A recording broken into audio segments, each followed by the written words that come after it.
Shame on you, when the far right, shame on you. Mr. President, hindi kami ang sumisira sa inyo. May kasabihan tayo, ewan ko kung napag-aralan nyo yan sa Harvard ha, na ang sumisira sa bakal yung sariling kalawang.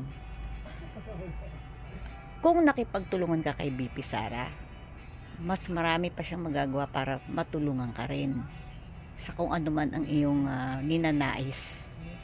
Kaso, hindi mo inisip yung nais ng sambayanan. Ang inisip mo yung nais ng mga sariling kalawang na kung bakit ka kinakalawang ngayon. O, da?